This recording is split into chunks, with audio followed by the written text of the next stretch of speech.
Are we doing it again? Oh, why am I sweating? It's only because I just had a shower. That's why I'm sweating.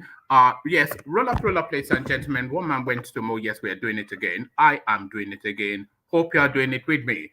The session commences and your company is required. That thing that happens twice a day, the first installment of today. So if you are available, avail yourself of the goings on round here. One man went to mow. The eagle has landed. Another Savior, holy, holy, holy, holy, Adimebujuku. Another Savior, holy, holy, holy, holy, Adimebujuku. Well, this is Mobien. This is dedicated to the gallant heroes of the Nigerian Biafra War and IPO families all over the world. I remember the Nigerian Biafran War, in the thickness of the Biafra genocide. Hey, one man revived the vanishing hope to life. Let the great Biafran army to fight, and they were singing out, holy, holy, holy, holy, is another Savior. They were singing out, holy, holy, holy, holy.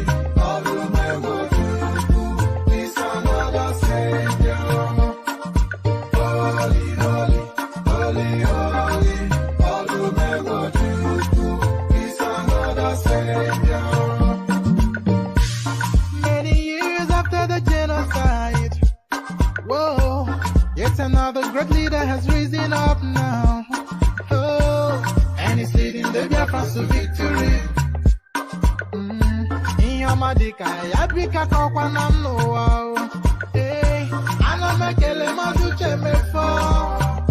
Manemo, it's an honor having you on board. Wanna sing along.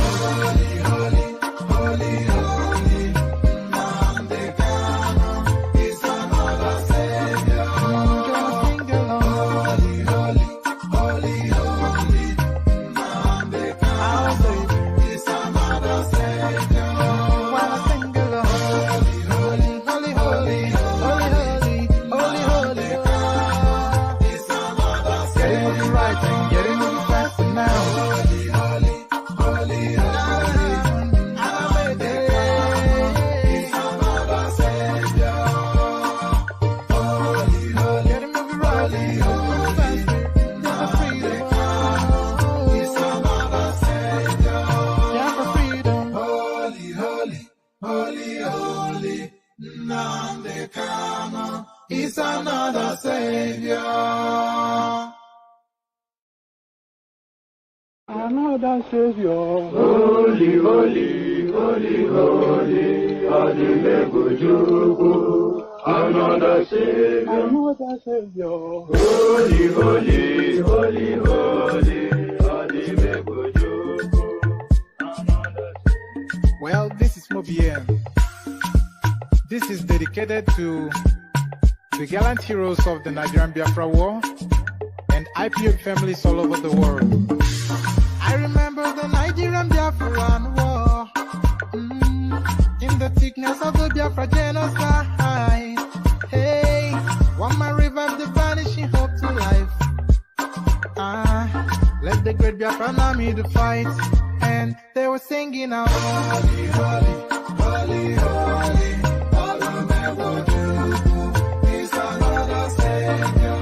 They were singing out, holy, holy, holy, holy,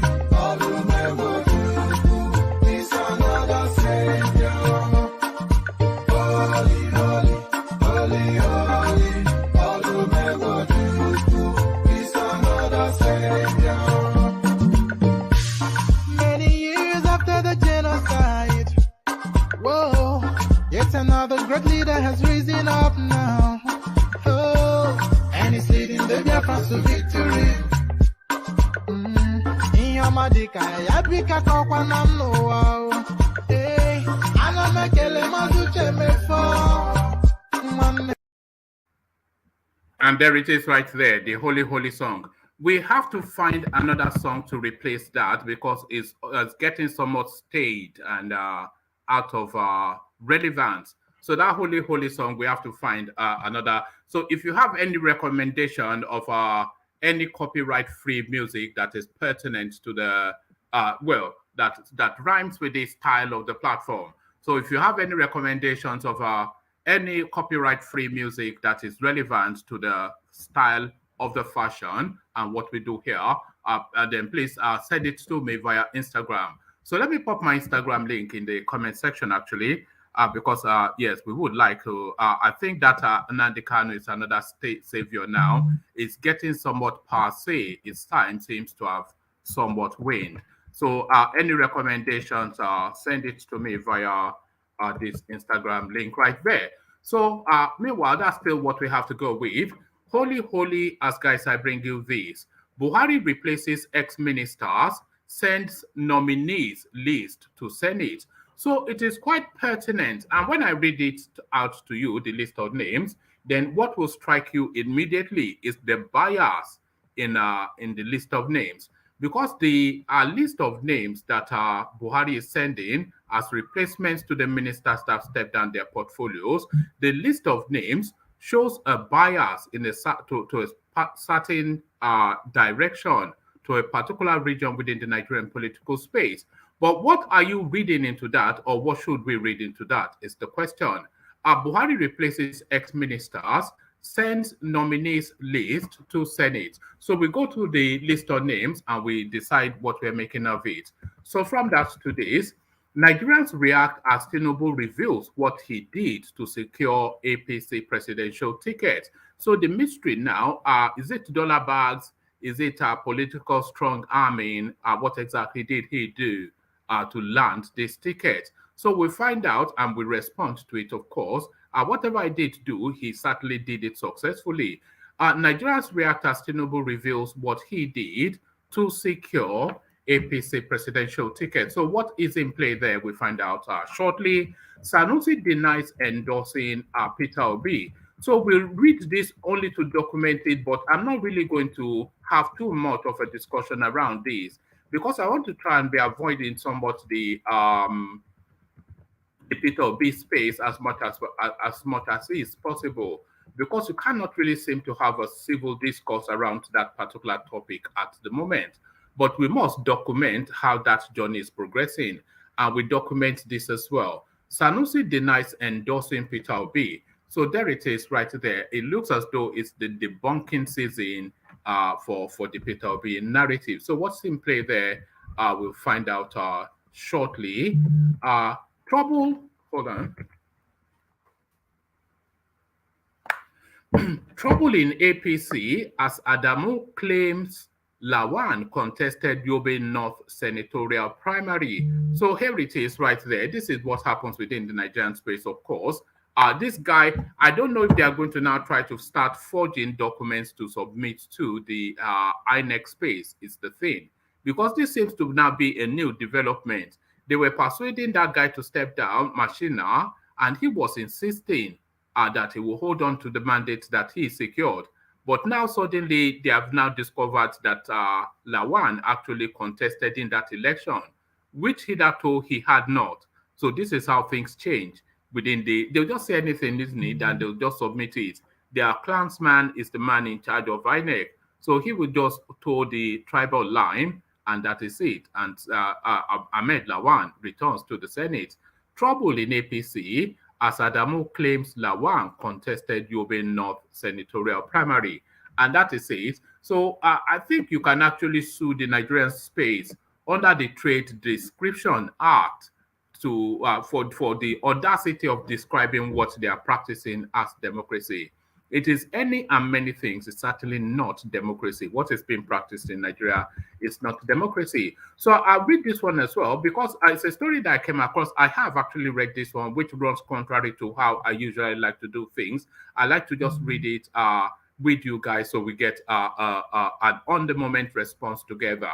But I've read this one and it struck me as strong enough to present to you guys. Presidency under fire over confirmation of Abdul Salami's health status. So this is the former military dictator, of course, that replaced Abacha and then gifted us the constitution that has held the country into slavery since 1999. It looks as though he is suffering health challenges. Presidency under fire over confirmation of Abdul Salami's health status. So what is in play there? You will find out shortly. I have found out already. So a rich and diverse menu. So lean back, kick back, take it easy, relax into it. The usual protocol, click on the like button if you will, and click on the subscribe button as well if you haven't done that already. We're trying to push ourselves up the chain in the YouTube space, and that involves the like button and the subscribe button. So click on like and subscribe, and if you want to come join me on the screen, click on the hyperlink that says StreamYard. I'll put it in the comment section again, especially if you have not been on the screen before and you feel sufficient enough in your articulation to come and take on some of the talking points, then click on the hyperlink and come join me on the screen. So as you set about the clicking, let me provide you a little bit of musical nourishment. Let's put it that way. As we join the Kegaite. Only water, where is Sima? Water,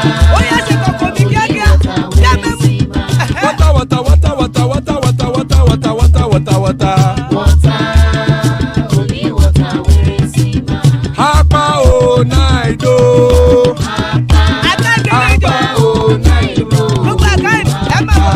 Hapa you don't come o.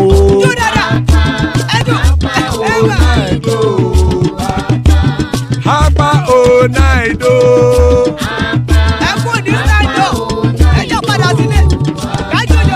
Oro kẹ̀kẹ́ ẹlẹ́mùrè o. Ilé sọ́dí àkẹ́kẹ́ ẹlẹ́mùrè o. Bobby master kẹ̀kẹ́ ẹlẹ́mùrè o. Chief Faila ti kẹ̀kẹ́ ẹlẹ́mùrè o.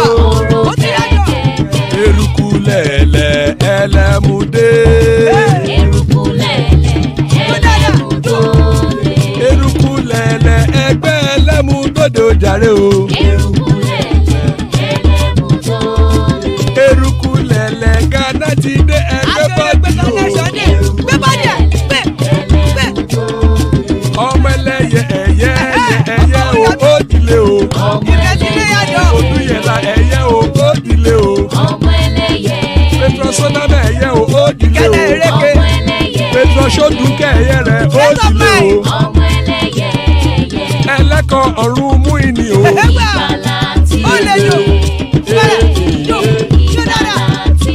Àkùkọ ọ̀run mẹ́kọ̀.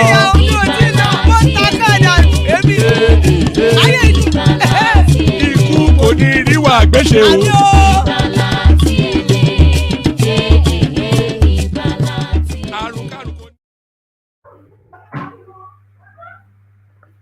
Hold on.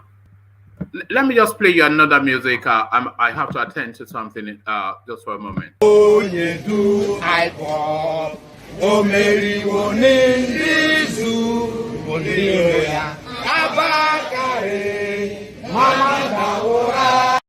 All right, apologies for that. So let's crack on with it. Nando wins the war was where we were, but does he win the war is the question. It's 1 year in incarceration now, so perhaps he needs to redouble his efforts in that war. Buhari replaces ex-ministers, sends nominees list to Senate. So what's in play here? The Nigerian Senate has received the executive combination. Let's do that again. The Nigerian Senate has received the executive communication with the nomination of 6 names as replacement for ministers that resigned to contest the presidential election.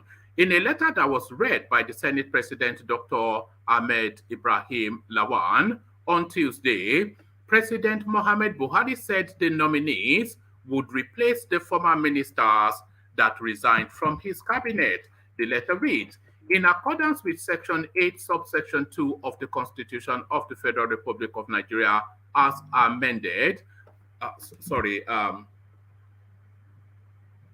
beg your pardon. The letter reads, In accordance with Section 8, subsection 2 of the Constitution of the Federal Republic of Nigeria, as amended, I hereby forward you the underlisted ministerial nominees for your consideration. So that's fine, fair enough, but it is really the list of names that I would like you to pay attention to.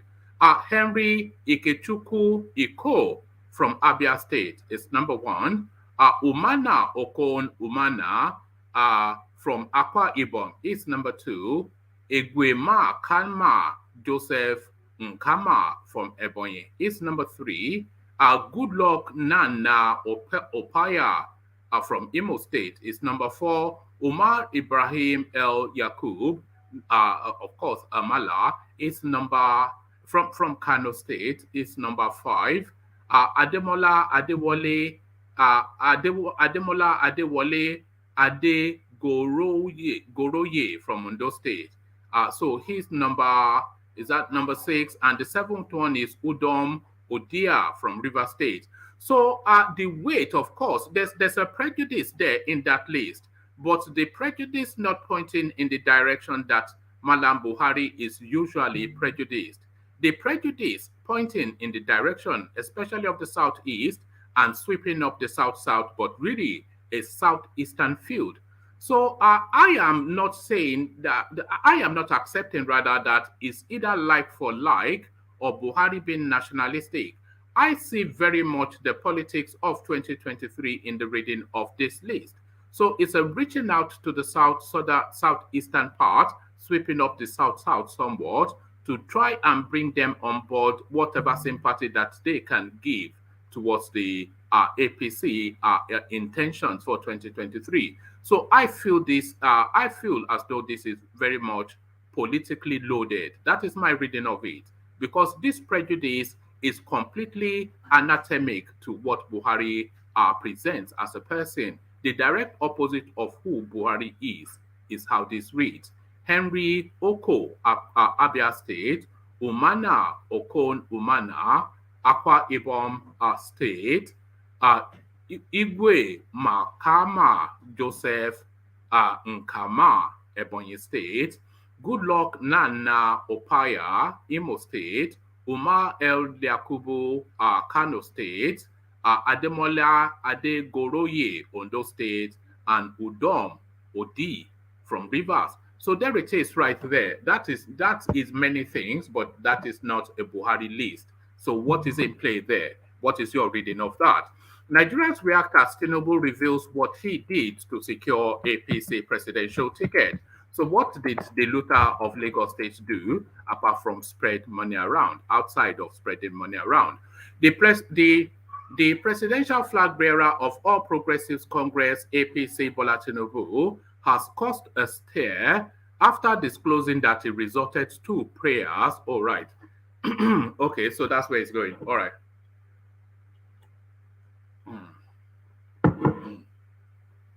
The presidential flag, can't get the words out.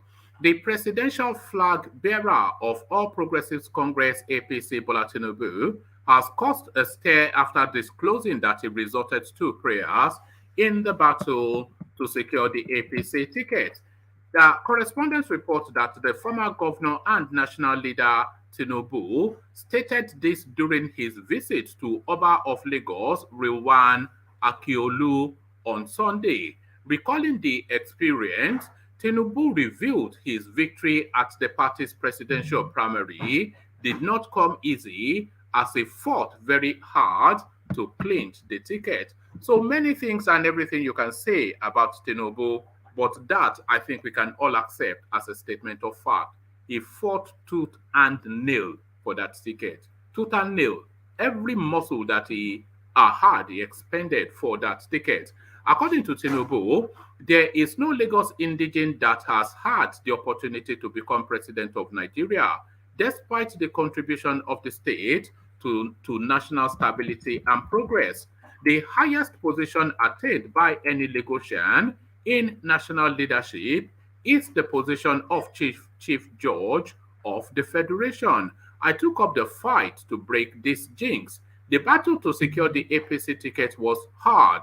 When I was almost fed up, I resorted to prayers. I also poured out my heart when I felt there was a gang up against my person. Thank God that I have brought home the presidential ticket. So I also poured out my heart, essentially referencing that famous or infamous, however you're looking at it, Abeokuta speech. The most important task is to get the people to vote for me in the 2023 presidential election. We need to take this message to our people across communities and sensitize them to the need to vote in the general elections, he said. Reacting to this statement, some Nigerians were in disbelief about prayers being the only thing the national leader resorted to. Bear with me one moment. I'm just going to pause for a moment. Just bear with me one moment. I'll play you the Holy Holy song again. Onye du iPod, o meriwo n'Izu, onye ya abaka. Sorry about that. So let me take that from that paragraph again. Reacting to the statement, some Nigerians were in disbelief about prayers being the only thing the national leader resorted to. Others commended the former governor for his resilience. So here is a sample of commentaries on Tinubu saying it was his prayers that eventually pushed things over for him. We also, when he went to Saudi Arabia and was banging his head against the rock or whatever it is they do there. So many distractions today. But so we also saw him go to Saudi Arabia when he was banging his head against the rock, as is their tradition in that space. So there's a Chris. This is what Chris says. He says, and God answered his prayers. The problem is now, I don't know which God he's talking about. So this is Aminu Abdullahi Bawad, and this is what he wrote.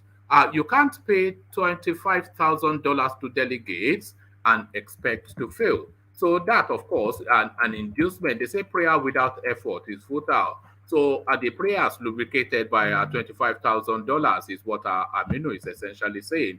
This is what Samuel says. Nigerian political configuration is shared patrimony. I have already known the Don dealers. I don't know what this one is talking about.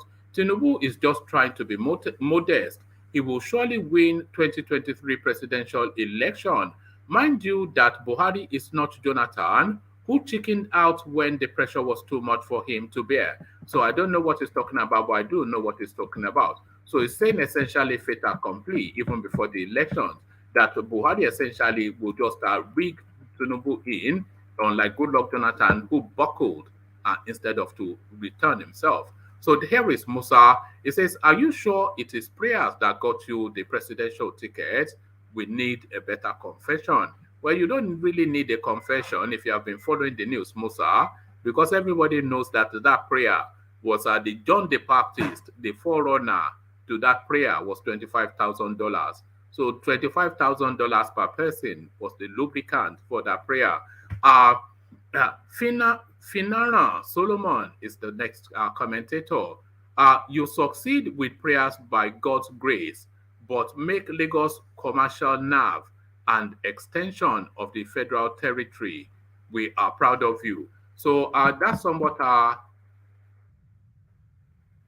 badly worded, but I think we get the gist of what he's saying. So he's giving the attribution to prayers as Tinubu is claiming, but is then asking for a bias towards Lagos if Tinubu wins the presidency. So I was expecting many things, but I didn't think it was going to land on prayers when I first came across the headline. But it looks as though prayers then the attribution for its success. But a lot of people are saying the lubricant is $25,000 per person. Sanusi denies endorsing Peter Obi. So we just document this, but I'm not really going to have too much of a conversation around this. Not because it's just because I tire of it the way the conversations go. We will revisit Peter Obi severally, but in this instance, we just want to take a break from it because as soon as we go there, it just gets wild and out of control. The 14th Emir of Kano, Mohammed Sanusi II, has denied a viral statement attributed to him on social media, endorsing the presidential candidate of the Labour Party, Peter Obi. The statement, posted several times across different social media platforms, had chided the presidential candidates of the All Progressives Congress APC Bola Tinubu and the People's Democratic Party PDP Atiku Abubakar. But in a statement on Monday, the chief of staff to the deposed Emir, Munar whatever it is, Bayero, said the former Central Bank of Nigeria governor did not author the article. The statement said, our attention has been drawn to an article circulating on the online media space analyzing the motives of the three presidential candidates in the 2023 election. So I'm not quite sure. I've not actually read that article. Maybe we should read that article. If I can find that article, I will read it. Because this denial, then we don't know the precursor to it to see what informs or what undertones we should even read into the rebuttal by the emir. So let me take it from top again. It says, the statement said, our attention has been drawn to an article circulating the online media, that should be on the online media space, analyzing the motives of the three presidential candidates in the 2023 elections.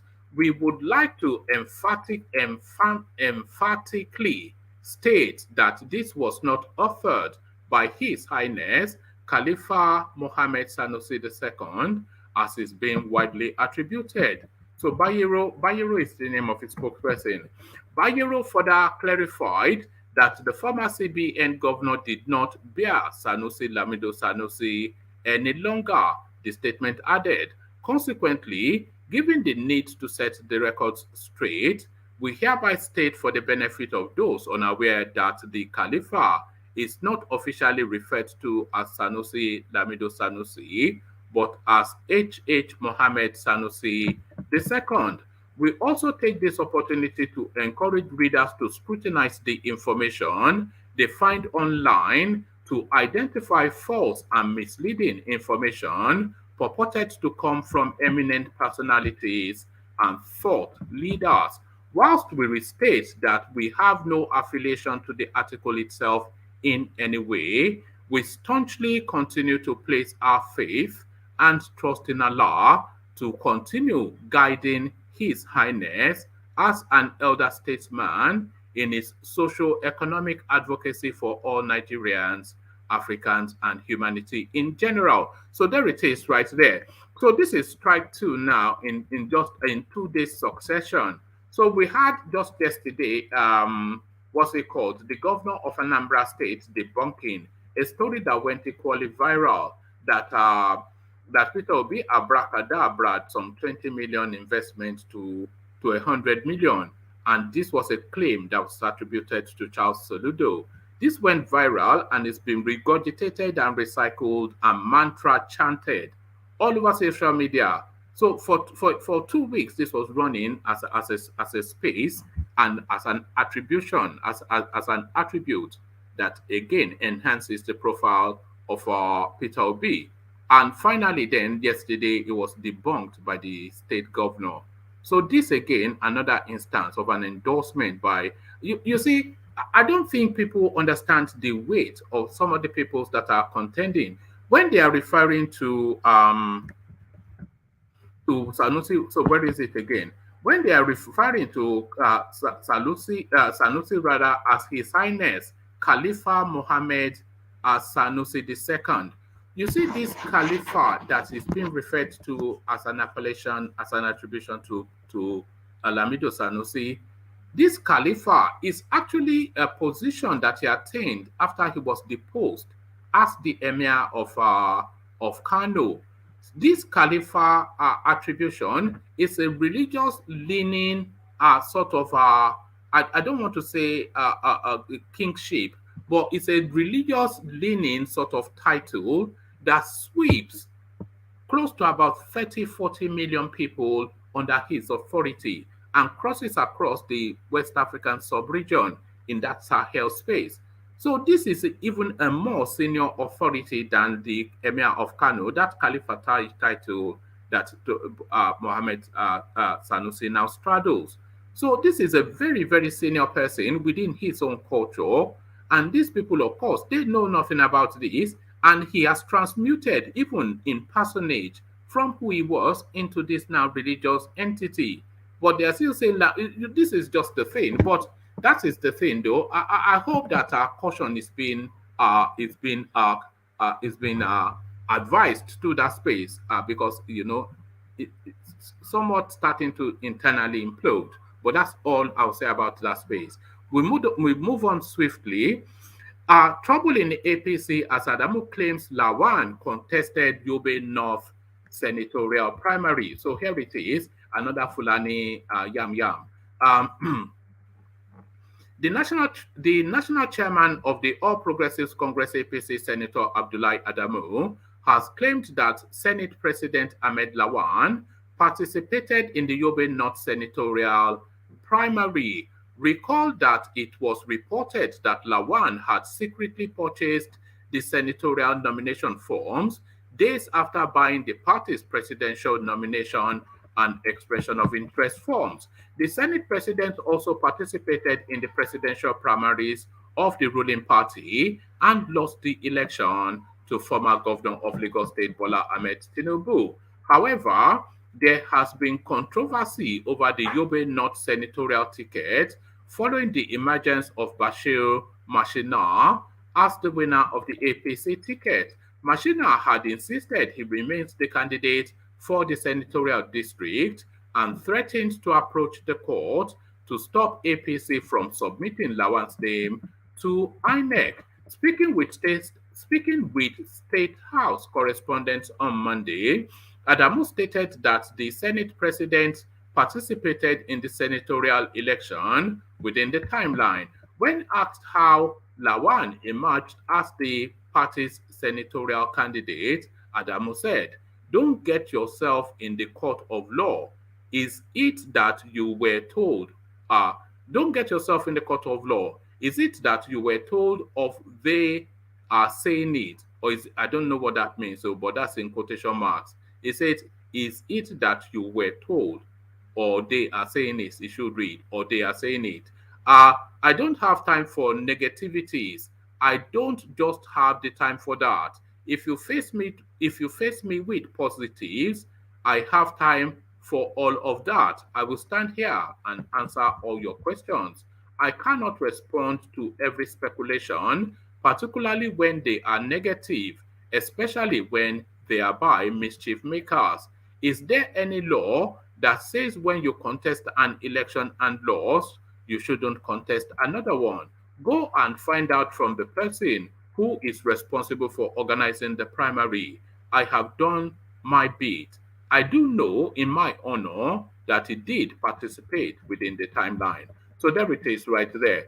So nobody understands that he did participate. The people that participated are not aware that he participated. There was no indication that he did participate in the Yobe North senatorial primary up to this moment now that Abdullahi Adamu has suddenly conjured that up as an assertion. So by just it's a bit like quantitative easing when they just magically create money. So he has just magically created that this guy participated in a primary that all the other contestants are not aware that he participated in. And he won that primary outside of the knowledge of other contestants, and his name has been submitted as the winner of that primary, much to the chagrin of the actual person that thought he won the primary. So this is what goes on. Abracadabra. Now you see it, now you don't. Babi magbabe, boju boju. So this now the last readout. Presidency under fire over confirmation of Abdul Salami's health status. Nigerians have taken to social media to slam the presidency over the announcement of the health status of ex-head of state, Abdul Salami Abubakar. Correspondents had earlier reported that the former head of state was flown out of Nigeria over health-related issues. There were speculations that Abdullahi had a special, that Abdul Salami rather, there were speculations that Abdul Salami had a partial stroke and was flown. There were speculations that Abdul Salami had a partial stroke and was flown to a hospital in the United Kingdom.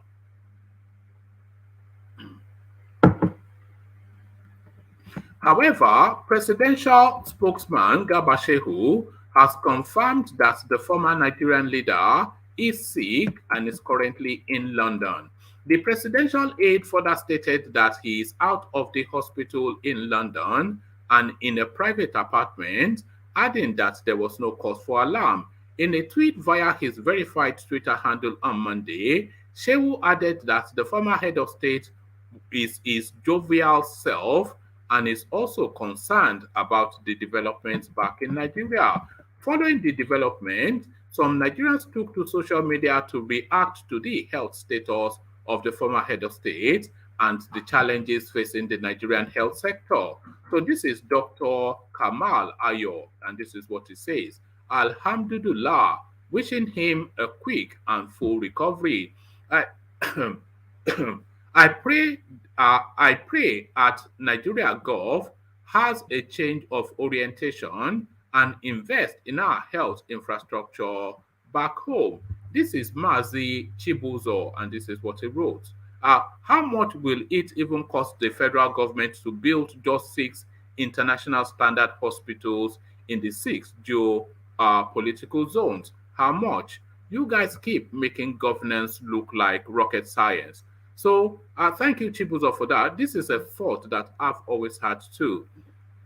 That Nigeria necessarily must have 6 of the very best possible imaginable hospitals in each of the one in each of the geopolitical zones within the country, and then to that 6, they need a bank of at least 10, because the 10 super hospitals, no, 6 super hospitals and 10 good standard hospitals spread right across the span of that geopolitical space so that the health of the country is covered.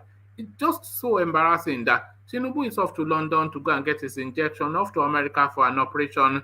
Buhari lives part-time in a London hospital. Abdul Salami in a London hospital. Babangida goes to Germany for his own treatment. Akeredolu just came back from America where he underwent whatever. El Rufai. So what happens to? And they do this. They actually make these announcements boastfully that yes, we can afford British health something. When you, it's just that. Anyway, you know where I'm going with that. Let's just sweep up a few more of the commentaries and then we'll come into the comment section. How many times the United States or United Kingdom, how many times the US and UK Prime Minister don't come Nigeria for medical trip? So this is Donatina 19 saying this. How many times the US and UK Prime Minister don't come Nigeria for medical trip? That is to tell you our health sector is very bad, that even the citizens can't even take care to treat themselves here. What it speaks to you, Nka. So I don't know what that means. That might well be a language I'm not familiar with. Another commentator, Alhamdulillah, may our government invest in our hospitals so that in emergencies like this, we won't have to fly to other nations for medical care. Amen. So I don't know why quite what an Alhamdulillah and Amen have in relationship, because I don't know if the sign off for the Islamic faith is Amen. I think that is a Christian space. So maybe this guy is trying to straddle both religions and act non-aligned. It started off with Alhamdulillah, which is of course of the Islamic faith, and then ended off with Amen, which is very much a Christian thing. So the next commentator, at times you need to be sensitive to the way masses feel about leaders seeking healthcare services abroad and filter some of these tweets. Our healthcare sector is dying, and on still they rub to our face. So that is just the thing. And they don't see anything wrong in it. It's really the real killer. Here is another one. I am Ashwaju one. It's this person. I wonder if it's Tinubu. May God perfect his healing. After 7 years of Buhari and APC, the former head of state couldn't be treated in any Nigerian hospital. Shame. So that is so say all of us. Another commentator, what's his business in London hospital? How many Nigerians can afford to go to London for treatment? The most unfortunate is that you are happily announcing this. So this is just, it's just so sad. The final commentator, wish him a quick recovery, but see how things are in poor conditions due to the negligence of our leaders. If General Abdul Salami, his predecessors and successors handled Nigeria honestly, he shouldn't be flown to London for treatment. Instead, he should be treated in Mina at his hometown. So there it is, and it's just it's just so depressing when you read some of these things.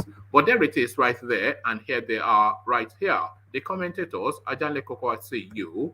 Brownberry, I see you. World Peace, I see you. And Mr. Omorui, I see you. And Thomas, I see you too.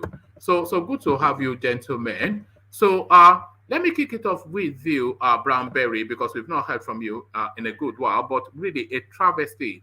You just don't even know how to digest it sometimes. Boastfully telling us that he's gone to London to treat a stroke and is back in some expensive apartment and being jovial and concerning about Nigeria. So what about Mutiu in Mushin? What happens to him when he falls ill? What about Danladi in Damaturu? What happens to him when he falls ill? Who takes him to London? Who pays for that? What's going on, Brownberry? My brothers, good morning, everyone. Morning, Mama. Thank you. I hope you can hear me clearly. Well, vaguely, not clearly, I would say. We're not hearing you. Are Okay, you let me take driving? let me take it off from the. Do you want me to come back to you? Hold on. I'm just taking it off now. Can you hear me now? Yeah, a bit better. Yeah, carry on. Okay. Good morning, everyone. One man, good morning. Thank you for having me. Good afternoon from here. It is a sorry state, what's happening in Nigeria.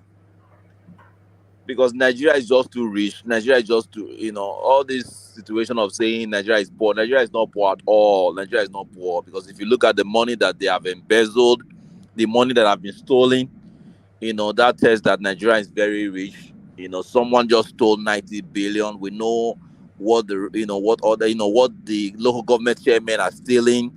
The councillors will come to the House of Assembly, the governors. I mean, Nigeria has too much, but unfortunately we have leaders that are very selfish. They are not patriotic. That's what we have. We have leaders that have love for money that I don't even think when they steal so much money, I don't even think that is meta. That's not meta issue, like somebody was saying recently. Okay, because I don't see any reason why we cannot have good hospitals. We have the best doctors all over the world. We cannot have good hospitals, and so that we also be paying them very well. It's just Jesus Christ. I don't know. One of the commentators was saying that it was querying why Nigeria does not have at least 6 world-class hospitals, in each of the geopolitical zones. And I'm querying that too. It's not because the country cannot afford it. I think we know that. It's not because the country does not need it. The country needs it. So why don't they have it? Why don't they have it?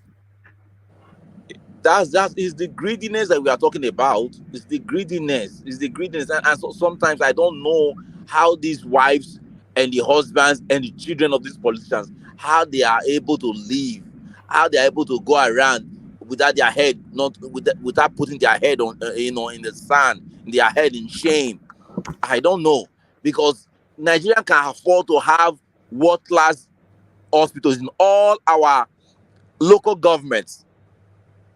Okay, Nigeria is a wealthy country. Let's not make any mistake. Nigeria is a supremely wealthy country. It's not a poor country. It's a wealthy country. We don't have enough military. We don't have enough police. Africa is falling now because Nigeria is falling. That's why Africa is falling. Okay, Africa is falling because Nigeria has fallen, and it's a shame and it's very sad. You know what really And if you rankles. look at most, Go on. Sorry. yeah, if you look at most people that are there, because sometimes people say, "Oh, when you go from diaspora, they will change everything." Most people that are in the House of that are in National Assembly, look at them. Most of them are foreigners. When I mean foreigners, they hold Western passports. You know, we know most of them, even from the speaker to a lot of even those that I know personally. They are is either they are Germans, or they have German passport, or they have British passport, they have American or Canadian passport. They've lived abroad before. They know everything, but when they get there, they are still corrupt. They join them to steal. You know, I mean, I don't know what's going on with black people. I don't know. I don't know. All over the world, It's just a thing, you know. Do you subscribe to the assertion that black people don't have the capacity to self-govern? yes. I don't. I want to. You know, I don't want to, but I will, because at the end of the day, if you look at what is going on around, whether it's Caribbean, whether it's is in Africa, it is a shame. It's not that we are not smart. It's not that we are not doing well. You know, look at the video that was going around recently. I think it was a year ago, where Chinese people will come to Africa and be you playing with children and telling the children to be calling themselves names. Monkey, You know, and they will go. They will go. You know, so we look at that. You know, yes, they are saying that that we have low IQ, but do we really have low IQ? The reason why those Chinese people are saying that because we refuse to develop our people. Our leaders refuse to develop the people. Do we not have? No, we can't say we have low IQ, but are we at the level of the of other races? Can we honestly say that we are at the level of other races? We've never demonstrated the capacity to self-govern ever. No. You know, and Not at all. It's just a travesty, and they are flexing. He's going to the former head of state of Nigeria military, even though it's good, and they are flexing about it. They think it's something to boast about. Why is the state house? I mean, why are they the one that is posting it? Is he a president, or I don't understand? Why will it concern the spokesperson of the president to be posting that? No, he's entitled to medical treatment abroad as a former head of state. So as they are responsible for his security, physical security, so for his health security and other securities that matter to him, you know, health security, he will be taken to anywhere in the world. The best treatment that can keep him alive is what they will provide for him. So he's entitled to it as a former head of state. All the former head of state, Buhari, Babangida, Obasanjo, all of them that are still alive, including Gowon, all of them are entitled to that medical treatment. Sorry, Ajanle Koko, which country does Joe Biden go to for his own medical needs? That's a good question. I know Boris Johnson, he goes just to the hospital in his country. It's the country that Joe Biden goes to is America. There it is. You know, we cannot. It's just a ridiculous thing. We can afford the hospitals. We have the medical staffing to staff it. We have the need for it, but we don't have the hospitals. It's just it's only in Nigeria. But so there it is. The frustration is real. I have to tell you, Brownberry. But let me take you quickly from go on. I wanted to say that for Kigami, we need, like I always say, what do we really need? Do we need democracy? What do we really need? Okay, when you look at what Kigami is doing, nobody's complaining. Nobody's complaining apart from those that are, those that the Westerners are sponsoring to blackmail him. So I don't know. Do you think Africa, since you've opened up that space, do you think Africa is suited to democracy? Not at all. Democracy is too expensive, and we have so much corrupt people. So much corrupt people. That's just the issue. Paul Okay. Kagame is turning dictator too. You know that he changed the constitution of that country to. Allow him run again. To allow him run again. Hold on, Ajani Koko. This Hold is on. Museveni again. Museveni. Ajani Koko, what do we need? Do we need economic development or we need democracy? Is he doing well? Are the people happy? That's the most important thing. All these, he's coming for third term. Oh, he wants to be there. If he's not doing well, there's no reason for him to be there. But if he's doing well, let him remain. No, you see, democracy, if you have... Ajani Koko, let's stop this democracy thing. He hasn't done us anything. He hasn't done us anything now. He hasn't done us anything. We never succeeded at it in Nigeria. Democracy. Yeah, because you people allow criminals to take over your democracy from you. And that is why you have them in place, wrong leadership. And when you have wrong leadership in place on that democratic system, they won't run it well. So, but if you have good leadership that's submissive to the rule of law, that allow the rule of law, to operate, democracy will bring economic development and other development for the for that country and the people in particular. So, but when you have, and you people, is the responsibility of the people to allow democracy to function well.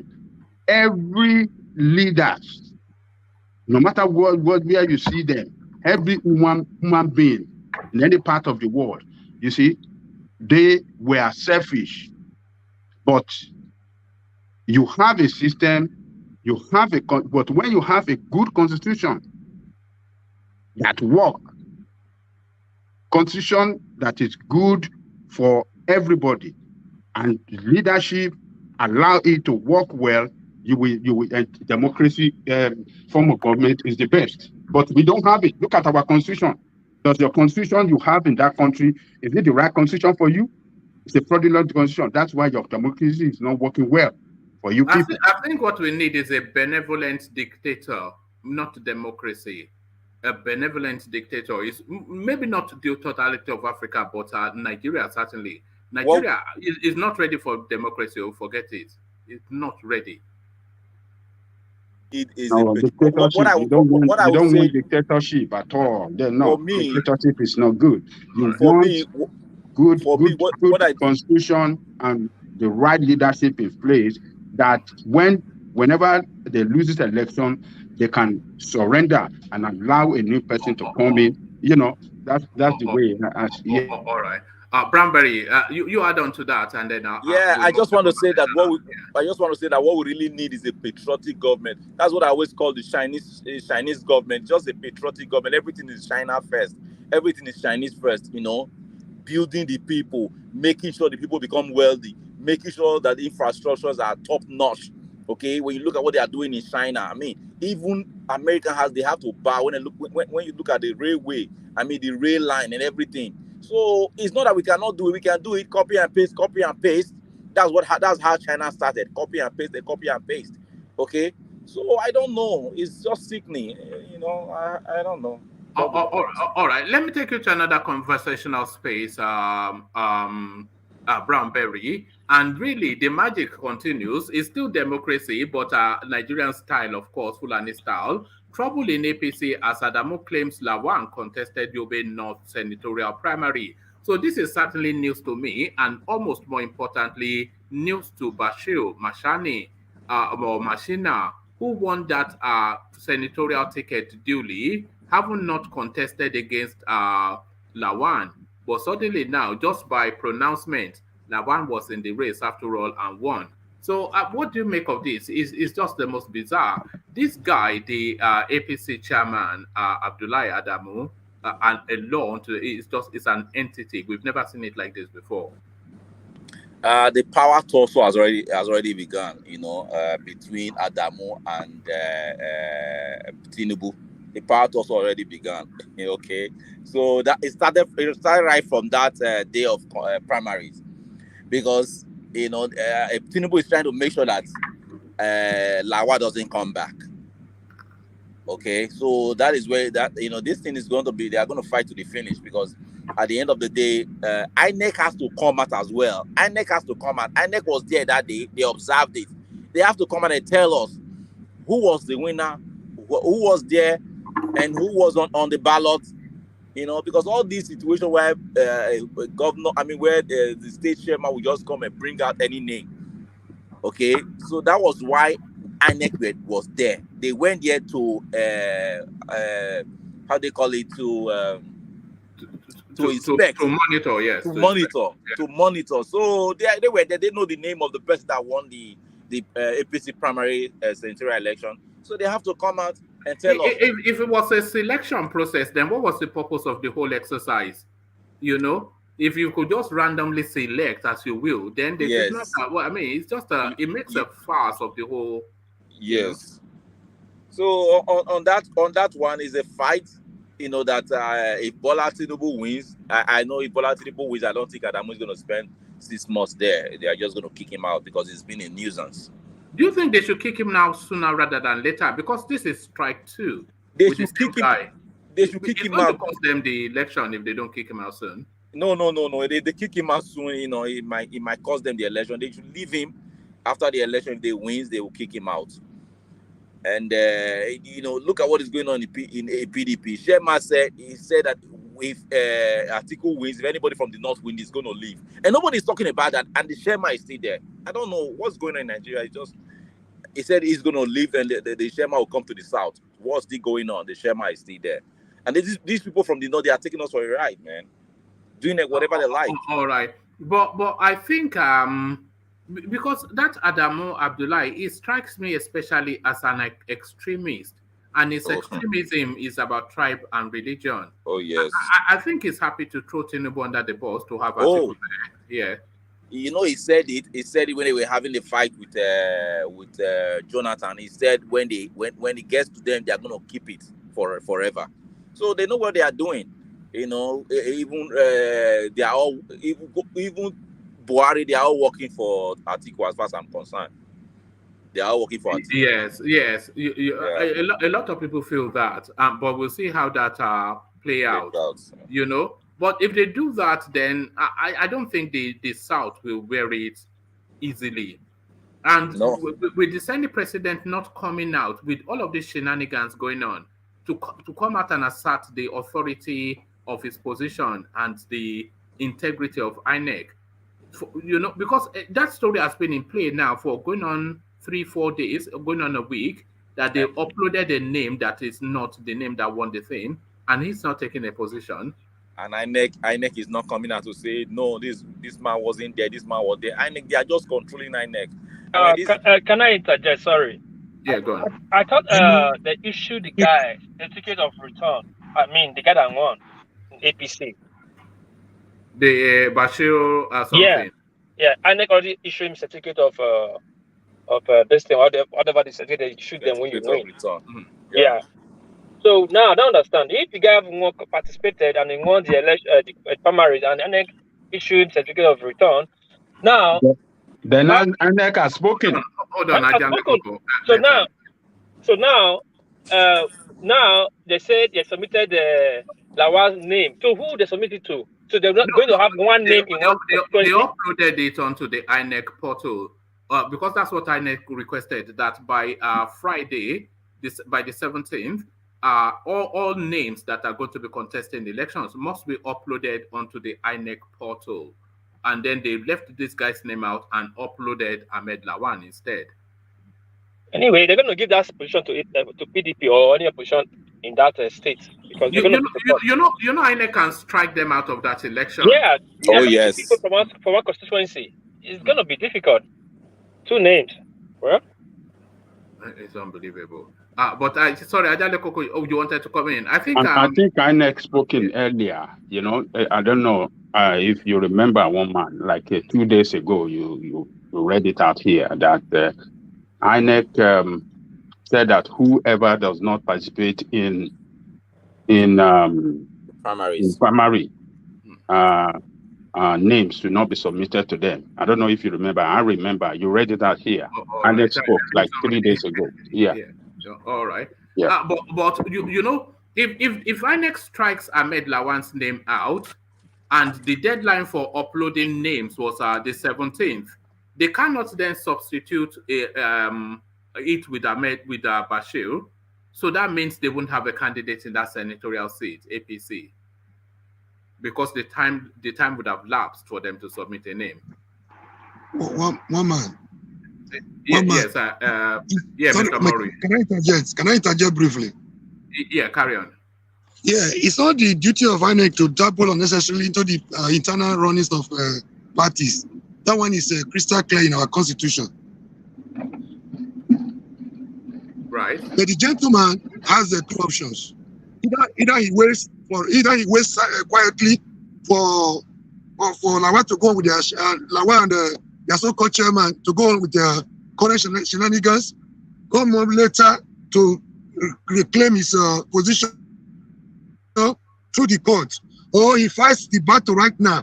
Whichever way he's going to win, he's going to win. Remember what happened to Amechi and Umeya in Rivers State. But remember what happened to I think another gentleman. Hold on, because we are under a new electoral law now. So, but he might not be able to reclaim that slot. Is what's being suggested, Mr. Omoruyi, because INEC had already requested. If he has the certificate of return.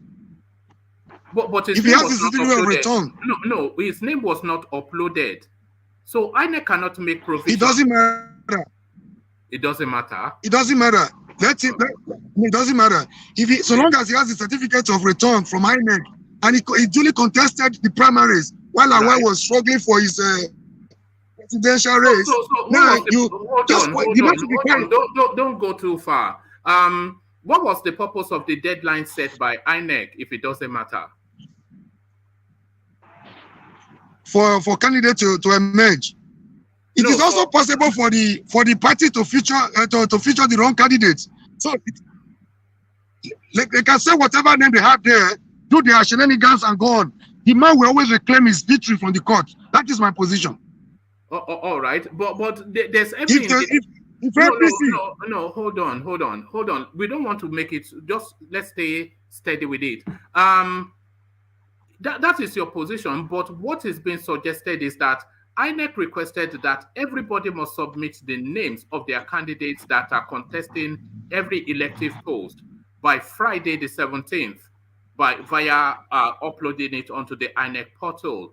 So if INEC uploaded Ahmed Lawan's name, and then if APC uploaded Ahmed Lawan's name, and INEC then through their own check-ins find that that name is not the name that they recognize at the monitoring of the primaries, they are going to strike that name out, but INEC is not under any obligation to then replace it with Bashir Ahmed or Bashir whatever, or allow him to be replaced. So they will just strike Ahmed Lawan out and void APC in that senatorial seat.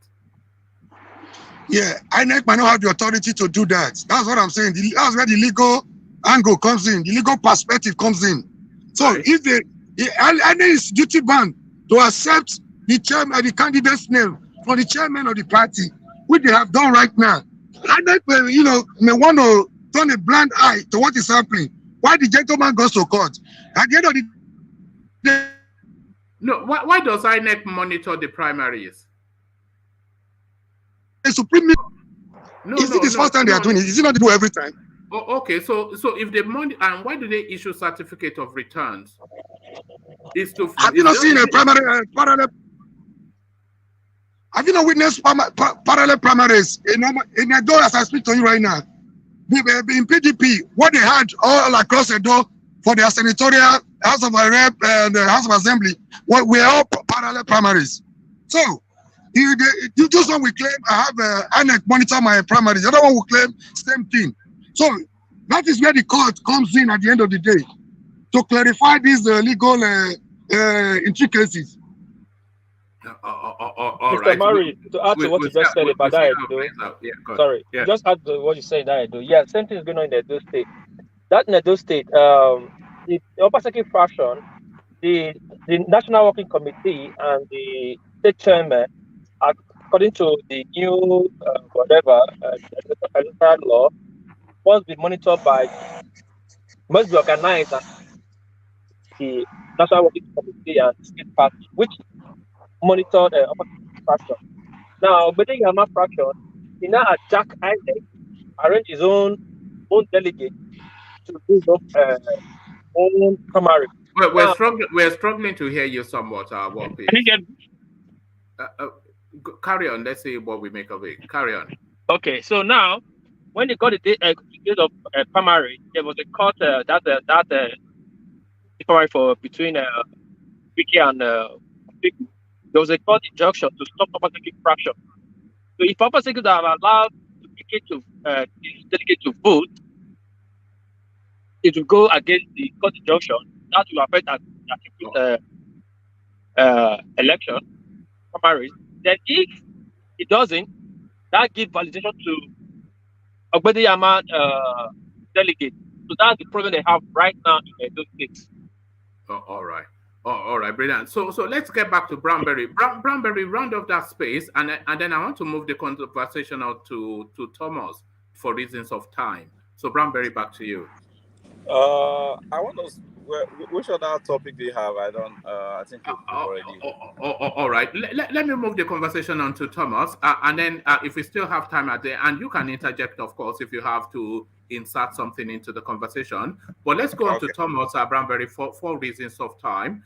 Thomas, let me take you to the space then. Tinubu attributing the reasons why he won the APC primaries to prayers.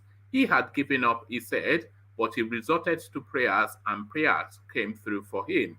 Those prayers, a lot of people are cheekily, mockingly saying, very much lubricated by $25,000. But what are you making then of prayers answered for the Jagaban of GBT? Thomas. All right. If Thomas is not there, can you take that on then? Let's go on to Enigmatic. You take that on. So, but thank you, Thomas. Enigmatic, you take that on. Did you hear the question and you want to address it? Okay. Good morning. Yeah. Good morning. Yeah. First, let me start with Adamu's role in APC now. Should I go there, if you don't mind? Yeah, go on. Yeah, carry on. Okay. Well, I'm very surprised that a lot of people do not actually know who Abdullahi Adamu is. If you care to know, go and check the history of that man. He has never represented anything democratic. You know, he was in Abacha's regime. He's in that position for a reason. But the reason why the primary reason he's in that position now, number one of those has been defeated. One of the first assignment, the only assignment he has, number one, is never to allow Tinubu to get the primary of the ticket, to get the presidential, primary ticket. That has been defeated. Number two, he's working in cahoot with the cabal, with the presidency. So it's like the eye of the presidency in that place. And then number two, in the eye of the law, no matter how you take it back and forth, Machina is the rightful owner of that presidential ticket, of that senatorial ticket. Whatever Adamu is doing now, is doing it just to pacify Lawan, one, and then to test the impunity if it can actually go through. Remember, everything he's doing now between himself and Lawan, and then putting APC under the bus is ultra-virus to the new electoral law as amended. And then because Machina is the rightful owner of that senatorial ticket now, he participated in the primaries. He has documentation, for that primaries showing he was returned. And then INEC observers were there in person. So INEC cannot jump the gun. What he needs to do is what he's doing actually. Every party can send they can send a snake's name, they can send a cat's name, they can send any name to INEC. INEC has has the right to accept all those names. Now it behooves on INEC to wait on the rightful owner to come and challenge it. If Machina goes to court, it's a no-brainer. It's going to be stricken out one time. So Lawan is fighting a big cause. Okay, so if Machina wins in court, yeah, how will INEC then be? How would they substitute the name Lawan with Machina? Because APC will quickly go to court again to say that INEC set a deadline, which they duly observed. If APC then, through their own lack of professionalism or fraudulent ways, they are now in this position, then they should just strike them out of that space completely. No, they cannot be stricken out based on the fact that you cannot build, something on nothing. So Abdullahi and Lawan, they are basically building their houses on nothing now. They don't have a foundation for that, right? That's what I'm saying. Under the law, Lawan is not recognized. The only presidential election under the books of INEC now that they know Lawan participated in is the presidential primary election, which he lost. So if he had an agreement, right, let's assume without concealing that he had an agreement with Machina that you're going to be a placeholder, you're going to be holding forth for me. If I lose in the presidential, I come back to this. But, remember again, it takes you back to the new electoral law. For you even to have a consensus candidate, for you to consider, okay, I'm stepping down, it must be in writing. 3 different factors must come into play for Lawan to be the rightful owner of that ticket. 1, if that primary election was not held properly or does not, fulfill the certain provisions of INEC by way of no INEC observer being there, by not having a return ticket, and by not having the rightful senatorial district to be held to hold the primaries. Everything was checked. He passed all those ones. Number 2, by way of death, Machina is still alive. It's not dead. It's not late yet. Number 3, if Machina himself, voluntarily steps down for Lawan, that you cannot just say orally, I'm stepping down for Lawan. It should be in writing, and you have to come out to say, okay, this is what I'm doing. Or you have to be at the key question is was Lawan's name on the ballot for that primaries. Lawan does not even have it. He did not even procure a. So how can he step down for Lawan? Because that's what I'm saying. He came first. Some person will come second or third and third. So if he's stepping down, then the person that came second would he can't step down and hand his mandate to one man. That's what I say. Under the law, even if they go to court, Lawan is not even in the equation at all. It's not even in play. The only guy who is in play now is the runner-up, right? If Machina steps down, the runner-up will take the battle against Lawan. That okay, Machina has stepped down, but you do not have a local standard in this case because I'm the runner-up. So I'll be claiming that position since Machina doesn't want it. So Lawan is not in play. And why is Lawan desperate? Because he knows he's fighting against the tide now.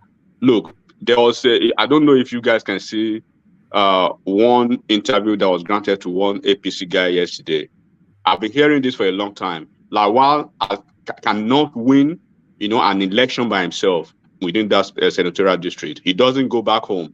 He stays in Abuja. He lives in Abuja. His governors win primaries for him, while his other senatorial colleagues, colleagues in the Senate, goes back to fight their primaries. He stays in Abuja. His governors win primaries for him. But the situation now is Maimala Buni is in Tinubu's camp now. The governors are working with Tinubu, and don't forget Lawan has issues with Tinubu, right? With Lawan.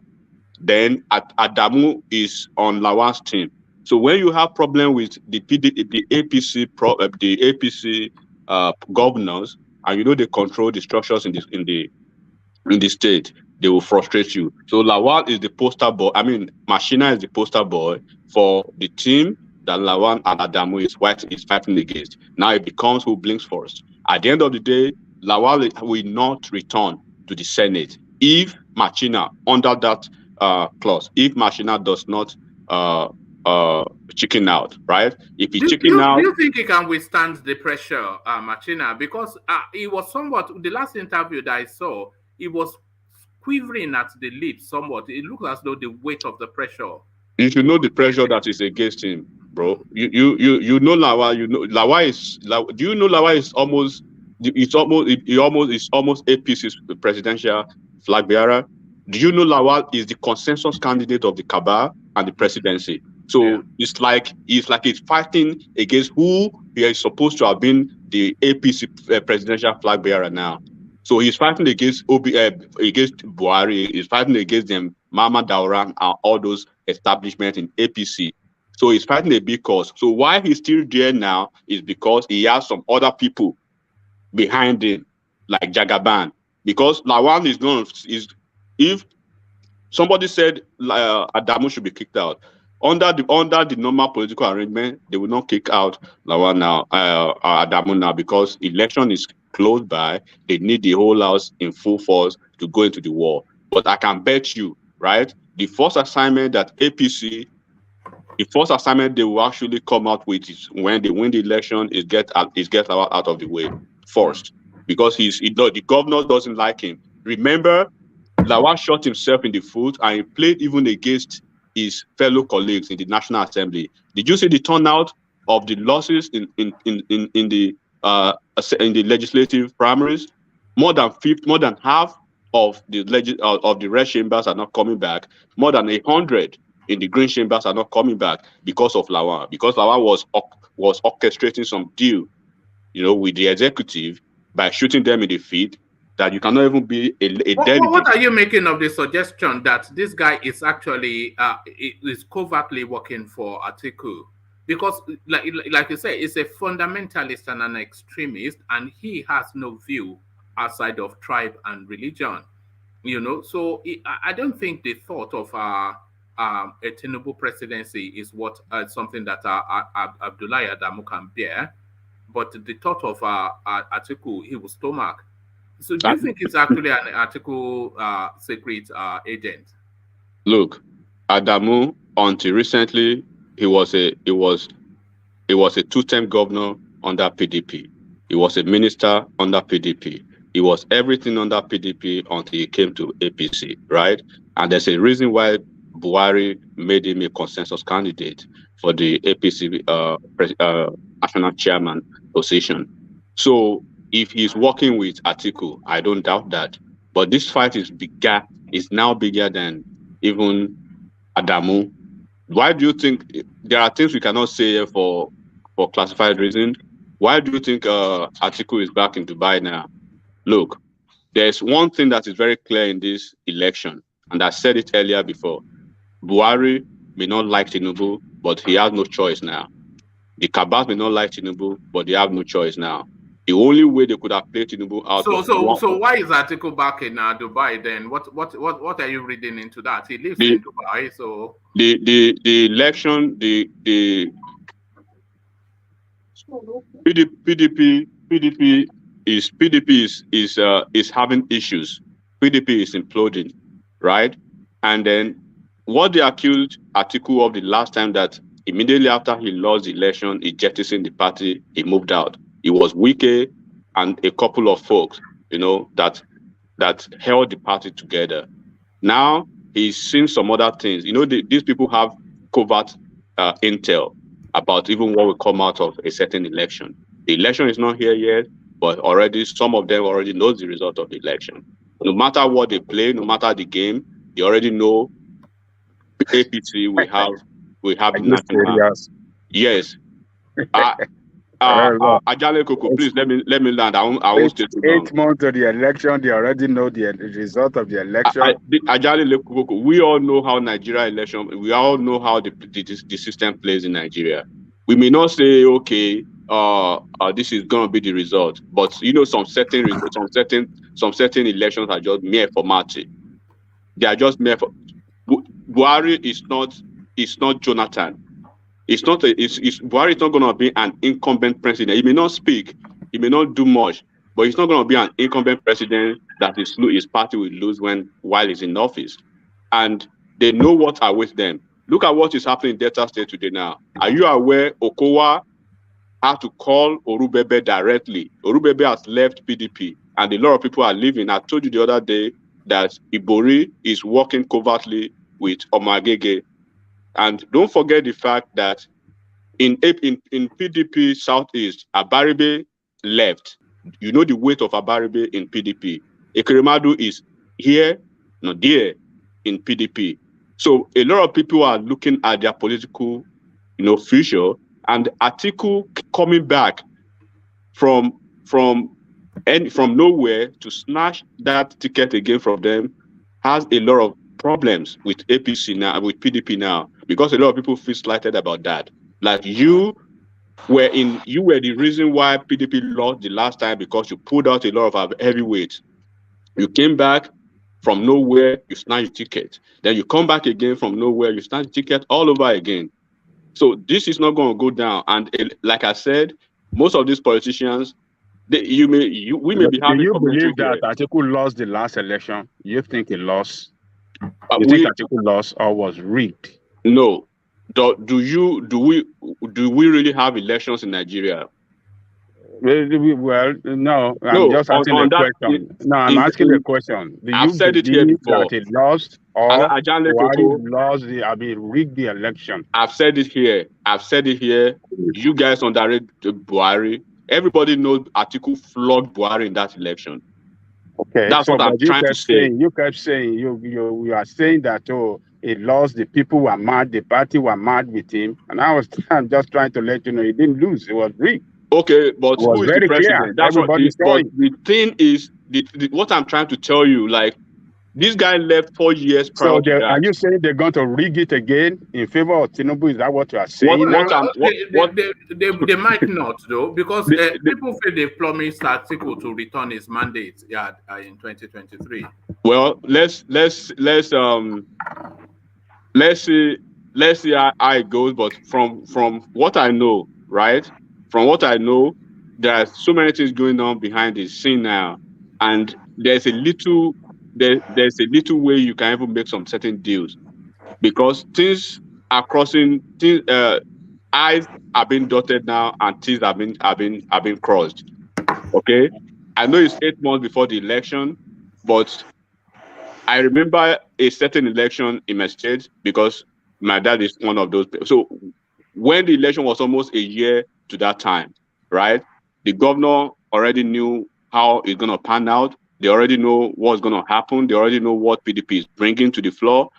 Do you know this recent election in the state? Do you know some certain heavyweights in PDP worked for APC? Why do you think there is no single National Working Committee member in APC in PDP come to campaign for the candidate of PDP in Ekiti State? Why do you think so? Do you know that to be the case? Because I don't know that to be the case. Yeah, do you know the purported, let's say the purported leader of PDP in Ekiti State is Fayose, and you know Fayose is in Wike's camp, and Fayose is covertly, as they say it now, working with Tinubu or working for AP. So there are so many things that are going on now, because most of these guys, they know what will happen eventually, and they are trying to play safe. Sorry, Enigmatic. Let me just hold you to that space, because you opened up a thought there. Yeah. Do you think the PDP southern space, they will covertly, as you've just suggested, work for, especially the Yoruba ones? Do you think they will covertly work for Tinubu? Do you think somebody like Makunde will push hard for Tinubu not to win? Let me give you a little scenario that will answer your question, right? When it was almost getting embarrassing that they are not having any foot soldier on the ground, they raised an 81-member team, right, to see what they can do in Ekiti elections. Makinde was selected to be the leader of that group. Makinde was here in Houston. He was telling them he was going to coordinate via Zoom. When they asked him why, he said the presidential candidate who was supposed to be there, like Tinubu and 14 other governors for APC, where is he? The guy was in Dubai, right? So if Atiku could say he's delegating somebody to do that for him in Ekiti State, but I'm not delegating anybody to do that for me, but I'm going to be doing that via Zoom. So that should tell you what is going to happen. Sheyi Makinde, we only deal to say, okay, I'm going to keep my mandate. Let me have my PDP state. Let me have my second term. Every other thing, you can have it. This is politics. It has happened in my state. It has happened in every place that I know. They will make a very sound deal. Let me keep my state. Let me win my second term. And then anything you want, I'll just look away. It happens every time in politics. All right, well put. So thank you, Enigmatic. I'll come to you again, but let me make sure that I have touched every voice, and let me go to Zach, who hopefully is not in the gym this time. So Zach, are you in the gym again? What are you trying to build up for summer? What's going on, Zach? Okay, we've lost. No. I'm listening to you guys. I'm enjoying you guys. So. All right, brilliant. So good of you to join us. Yeah, but one thing I want to say is people keep giving Buhari credit. You cannot, like, Buhari politically. Buhari is strong, and Buhari is a lightweight. It's people around him that are working. Buhari doesn't know anything. They just keep believing that Buhari is strong politically. Buhari is strong politically. It's a lie. Buhari cannot do anything. Look at the primaries that just finished. He said he wants his own consensus candidate.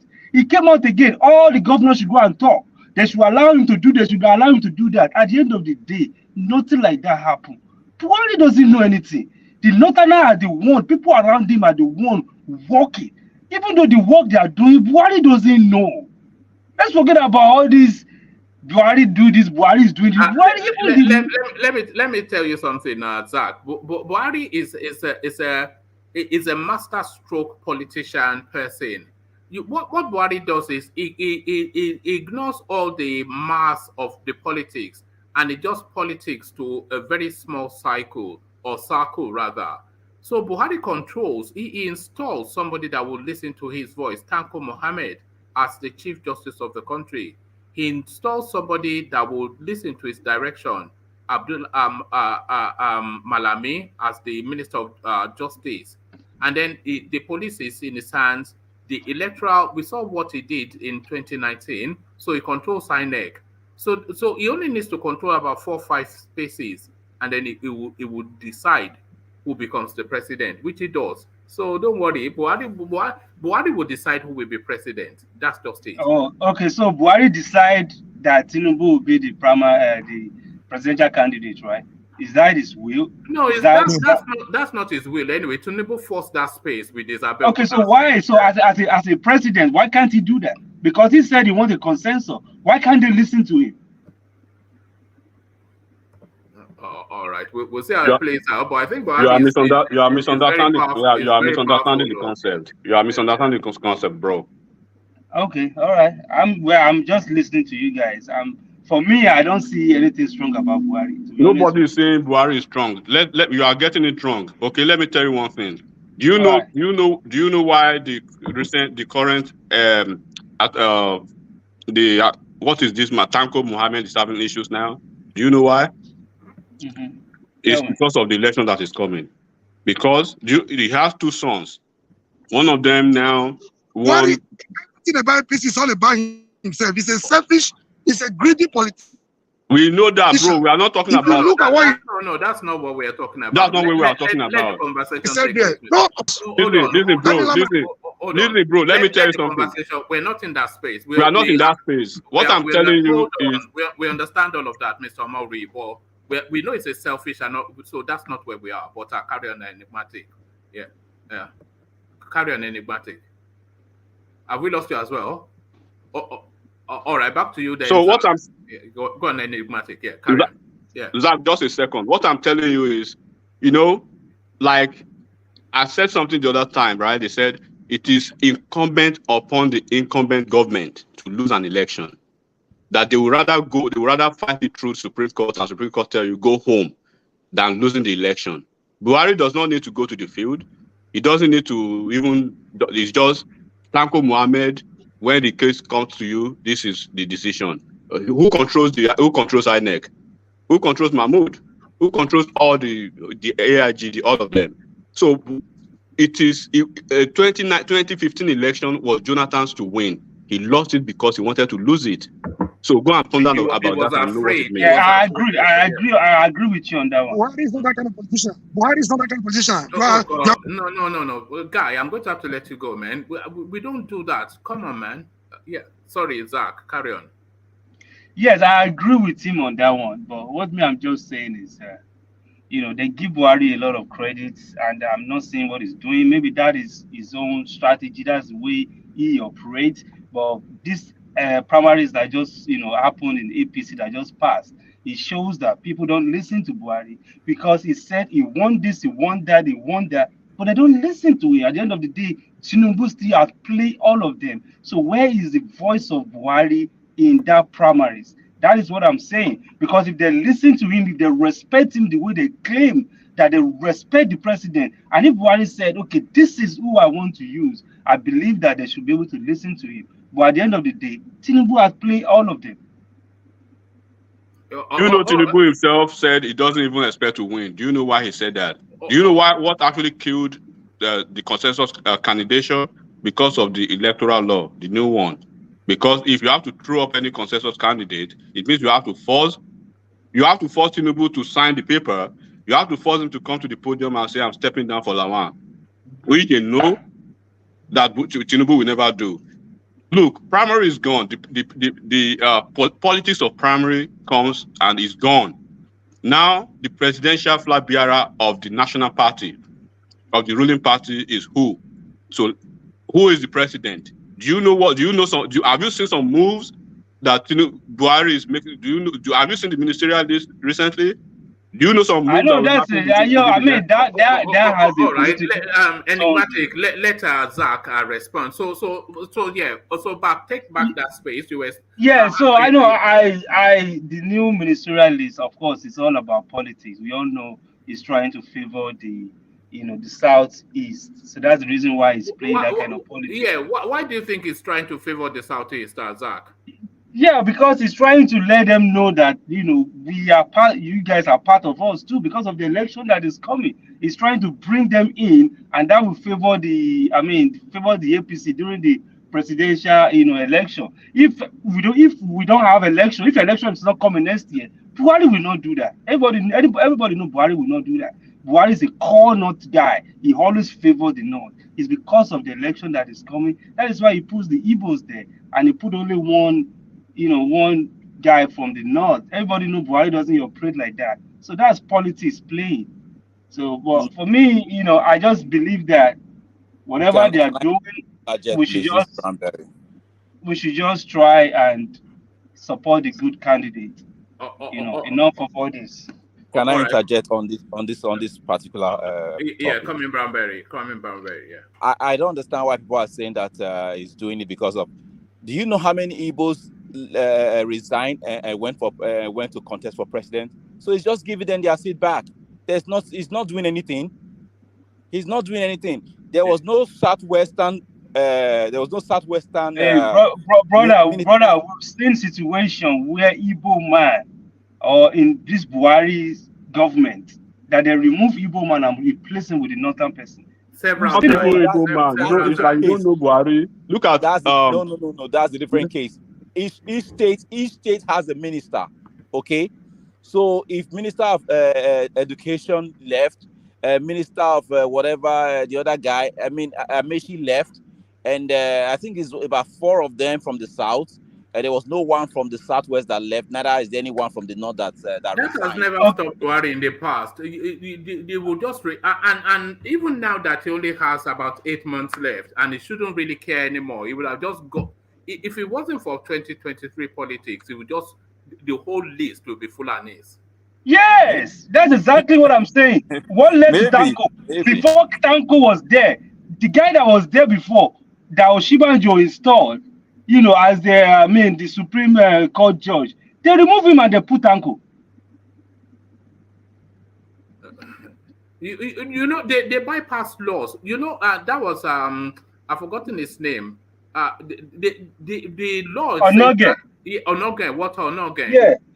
So the law says that the next in line should be the one that takes the seat. And they got rid of him. and they put this guy there that is just looting the money. The first time that we're seeing judges, the Thank Supreme you. Court protesting. Why So is I like understand that? So he it's doesn't because of the care. election that is coming. That's it. All right. Thank you. So, Zach, let me take you to the space I wanted to take you to. Tinubu attributing his victory to prayers. So, what are you then making there now? Prayers Yeah, answered by the voter. that's the that's the typical Nigerian, the way we do things when we are in this kind of situation, because we know that we are very religious people. So we have to run to like his prayer, because he knows that Nigerians will really, understand that aspect, because we are very religious people. Everybody know what Tinubu did. He spent a lot of money on delegates and all that. So it's not about prayer. He's just taking advantage of the religion, how deep Nigerians are when it comes to religion. So when he said that, at least the religion Was part that a of the political? country, Was that a campaign move? Are you suggesting? of course, it's a campaign move, because it's in Because Nigeria. we knew it was $25,000, no more Of than course, prayers.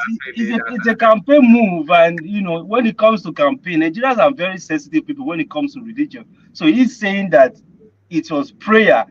He's trying to talk to that part of Nigerians that believe in religion, and they will say, yeah, it's prayer. But we all know that he spent a lot of dollars in that election, that primary.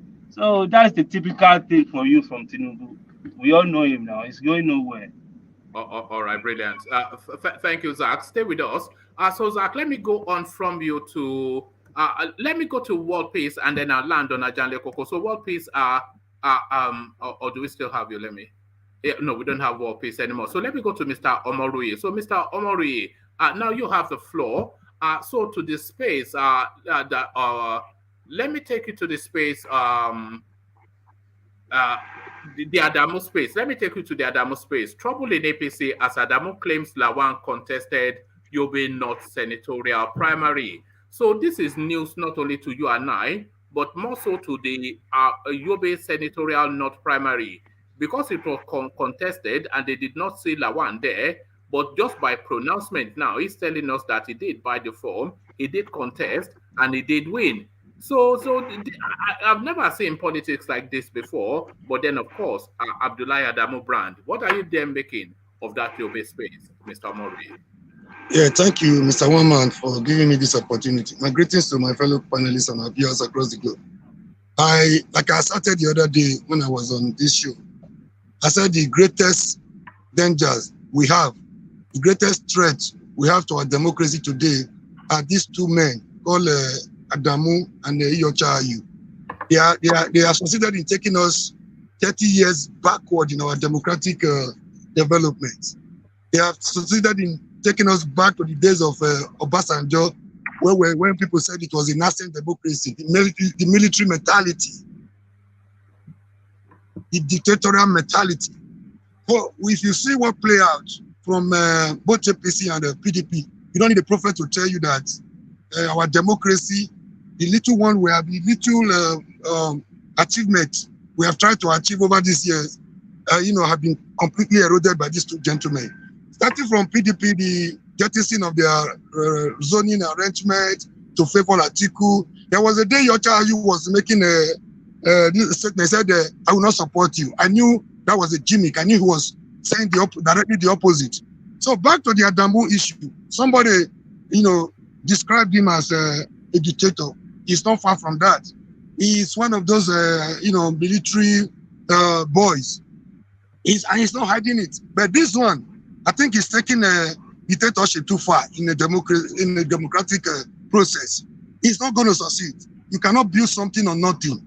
And he's not going to stand. Like I said earlier, when I interjected one gentleman, no matter what he does, he's not going to succeed. Two things.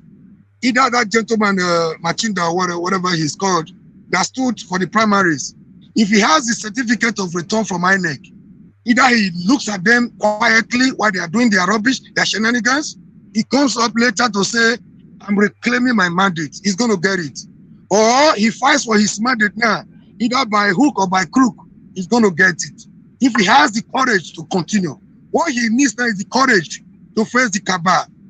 Whoever that is standing for for Lawan right now, being it Mohammed Buhari, being it their chairman from Nasarawa State, or whoever the cabal is, they're going to fail. Ab initio, because you cannot build something on nothing. He did not contest the primary number 1. He has no certificate of INEC number 2. INEC did not monitor that primary where he had purportedly contested. So I don't know how they're going to do it. So it's like building something or nothing. It's not going to stand, and it's going to be an effort in futility at the end of the day. They're going to fail woefully. If the man, only if the man has the courage to continue what he's doing right now, he will get his mandate back from the court. No matter what they do to replace him right now, it's not going to stand the test of time. That's my humble submission. And to the suggestion that PDP they have the window to sue that APC should forfeit their slot in that space, because INEC said to upload names. You uploaded the wrong name. So why should you then be given a second chance of a fraudulent act? It's not about APC right now. If you talk of a human right, it's not about right of the bad, right of the good, right of the ugly, or right of the beautiful. It is called human right. It's all about his constitutional right as an individual. It's all about his constitutional mandate that has been stolen from him. He has every right to get it back through the court. It's aggrieved. The best way to address such grievances is through the competent court of jurisdiction. All right, brilliant. It's not about APC or PDP. All right, and to Tinubu attributing his victory to prayers, what are you making of that? Tinubu saying it is prayer that won. That's very laughable. It's ridiculous. We all know what transpired in their primaries. He must be referring to the god of dollars or god of pounds. I don't know the God is praying to. I'm not here to castigate anybody's religion. In as much as I salute his political sagacity and tenacity, man, he's not referring to. We've lost you, Mr. Morui. Are you still? Go on. Can you hear me? Yes, we can. Can you hear me? We can now. Carry on. We can hear you now. Carry on. Yeah, I said that is laughable. It's very ridiculous. Yeah, it's very laughable for Tinubu to say he prayed to God. I wouldn't know the God is referring to here. In as much as I respect his political sagacity and tenacity, I respect his, he's a big he's a heavyweight in Nigerian politics. But then I don't know the God is referring to. That must be the God of dollar or the God of pounds. I wish they're ready to do anything to get what they want for themselves, but not for Nigerians. I wish they could fight for the country. I wish they could fight for the Nigerian masses the way they fight for power. That would have been very nice. I have nothing against his aspiration as a person, but I don't concur to his candidature because of his mental We've lost you again. Physical. Yeah. All right. You are dipping heavily. I suspect you are driving. Are you driving? I'm on the road, but I just pull over somewhere. All right. Carry on. Round off your thoughts, Mr. Murray.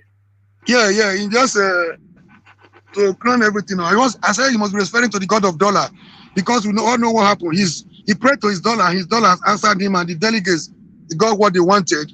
And again, I want to conclude by saying, I want to summarize by saying, if there's anything we have learned from this process, the delegate system is the worst thing that has ever happened to Nigerian democracy.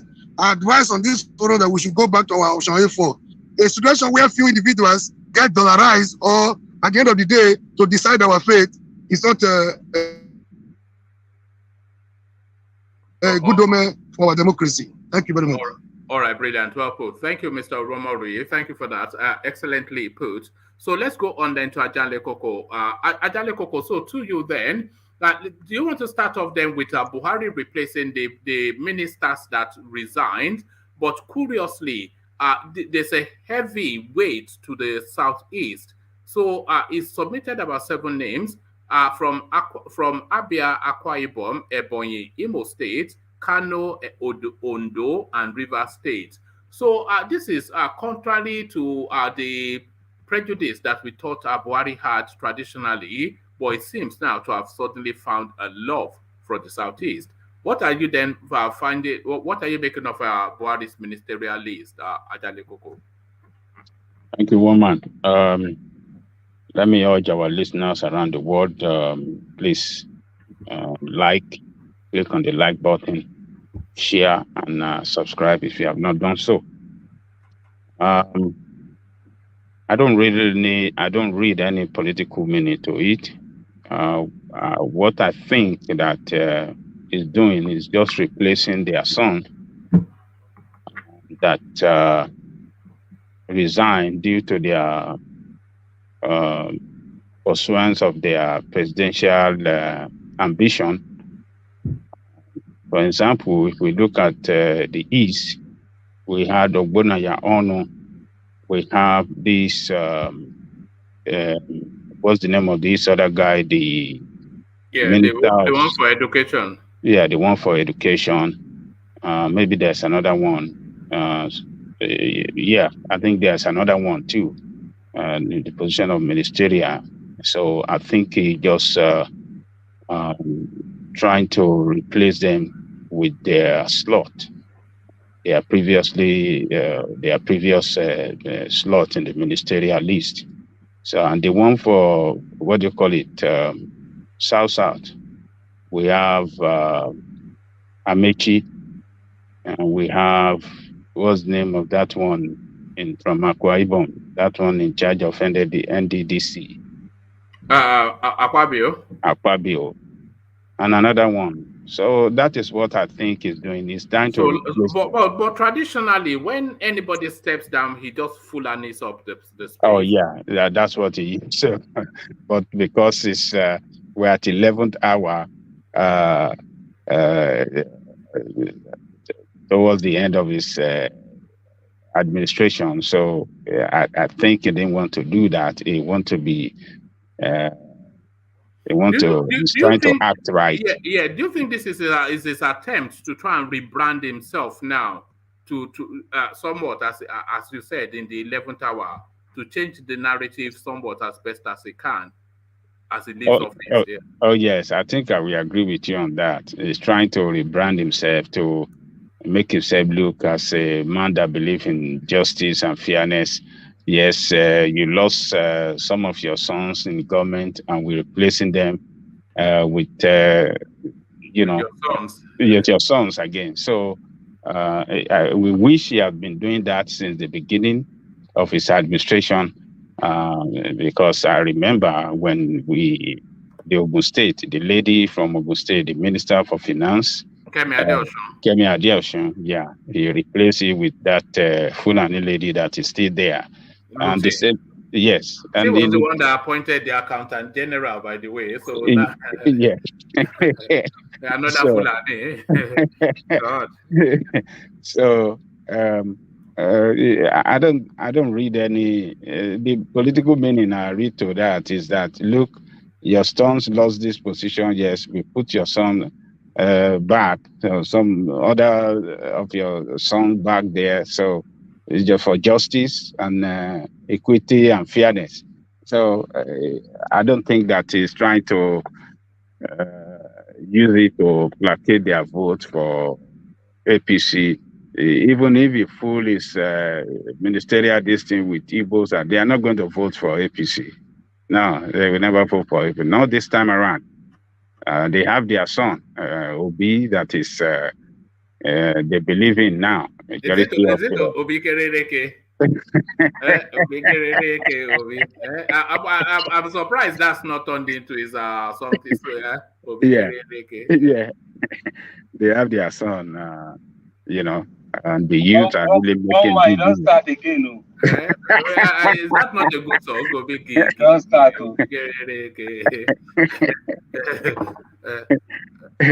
So they have their son Obi, and the youth are chanting loud about him. So Whether it's going to translate into vote for him, we'll wait and see. I watched a video yesterday, Okeremadu praising Okowa appointment, the vice president to Atiku, and he says they still remain in PDP, and he said they are going to work hard for PDP in the East. But let's see. Enigmatic was talking about the minority leader that crossed to Abga. It was because he couldn't have his way to secure for what do you call it, for governorship ticket. That's why he moved to Abga. But it's good. Let's see. I think he's a popular guy. He might win. But we have seen the politics that Abga play. Abga play local politics. When it comes to national politics, they align with PDP.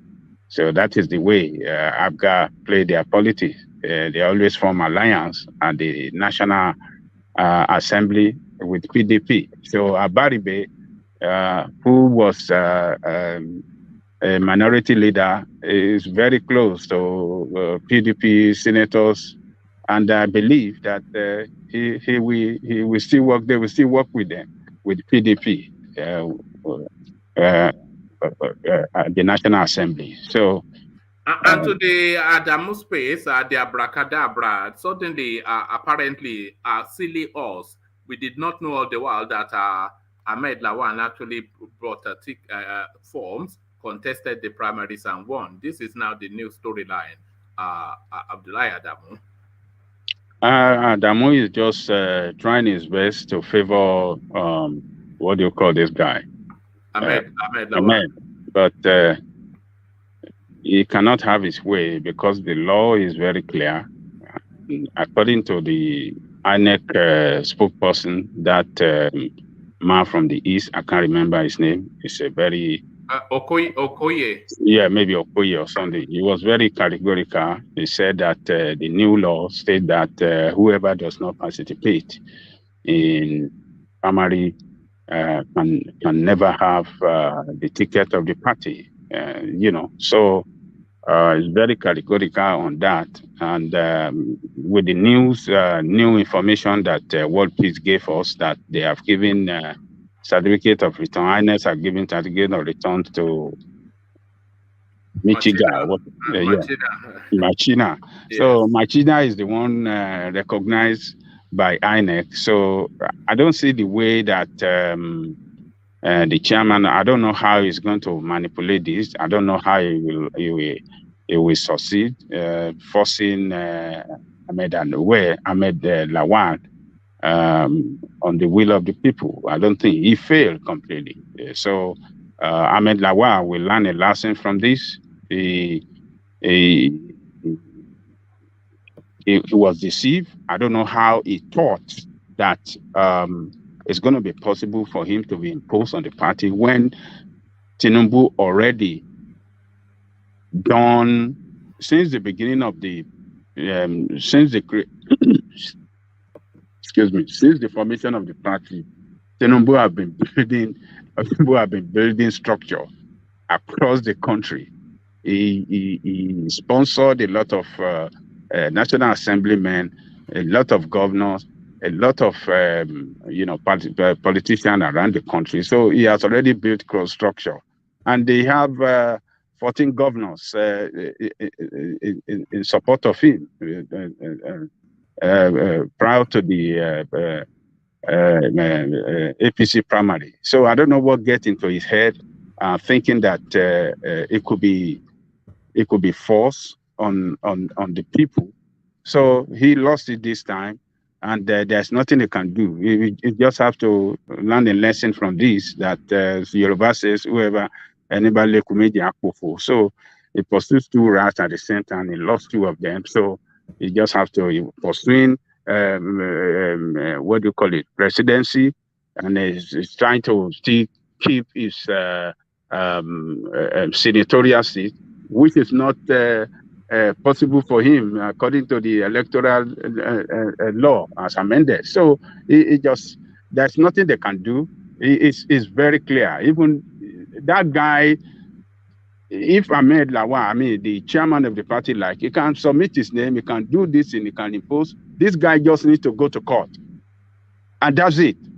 And ANEC will be there to stand with him that, yeah, is the nominee of the party. He's the one that won the election. He's the one we recognize. We are giving him certificate of return. That is it. So they have lost that. They've just, there's nothing they can do. All right, Ajanle Koko, and briefly, just a short little comment on the Abdul Salami Abubakar narrative that Shehu Gaba was jocularly and just flexing on social media that yes, they've sent him to London for treatment and is in high spirits and whatnot, and Nigerians asking then that where should they go for their own treatment when they are ill. So what is even the meaning of that? Boasting that you sent your own former president to London. When Buhari has a cold, London. When Tinubu has a sneeze, London. Buhari, Babangida, Germany. Where do you and I go when we're ill in Lagos? You go to Mushi General Hospital. Babalago. We go to Babalago. You go to Babalago. You know, it's just, but really, it's an issue now. It's an issue.